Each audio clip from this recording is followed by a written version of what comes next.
The steam from the shower curled out of the bathroom, carrying the faint scent of her lavender body wash. I had once loved that smell. It used to mean warmth, closeness, intimacy. Tonight, it felt like a veil hiding something rotten beneath. She stepped out, towel wrapped tightly around her, hair damp and clinging to her shoulders.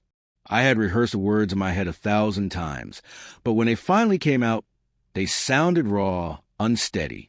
How long has this been happening? She froze. Her body stiffened, her hands clutching the towel tighter. She didn't ask, "What are you talking about?"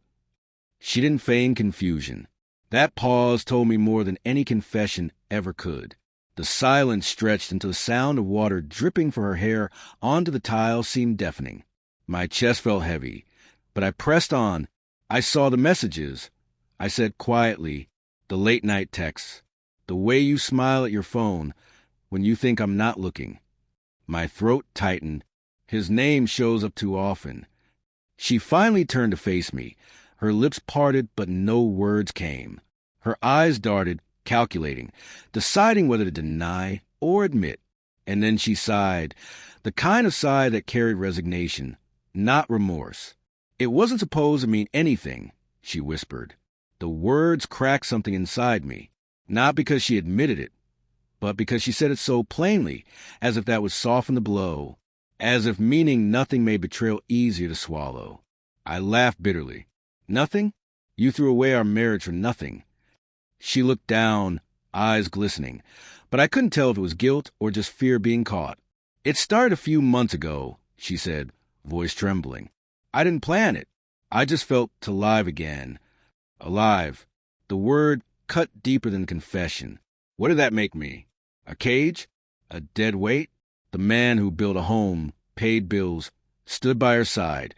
Suddenly I was just the thing she needed to escape. "Who is he?"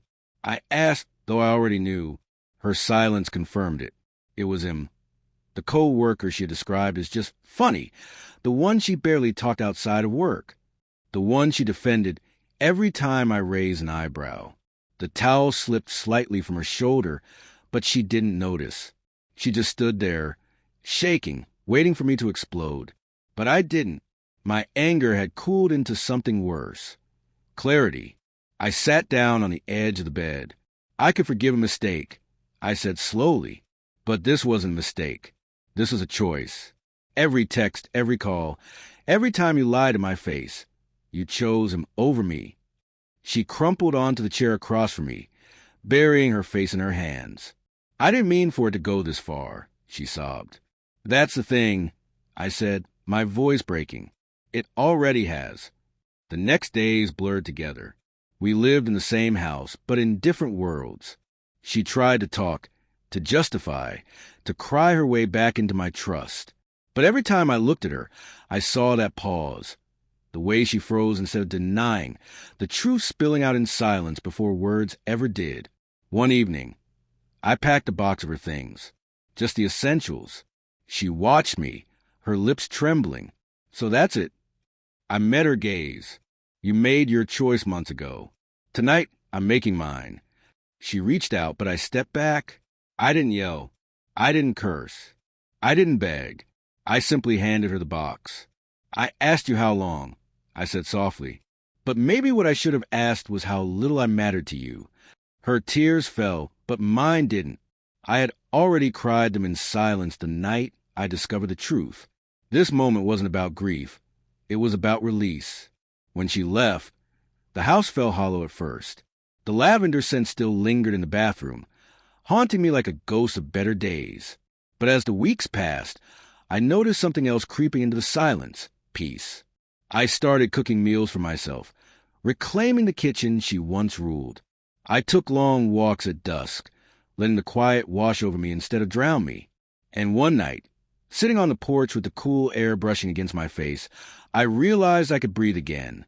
She had stepped out of the shower that night thinking she was untouchable, thinking her secrets were still safe. But in freezing and pausing, she revealed everything. And while she lost herself chasing the thrill of feeling alive, I found myself in the ruins she left behind. Because sometimes betrayal doesn't end with screaming or revenge or begging.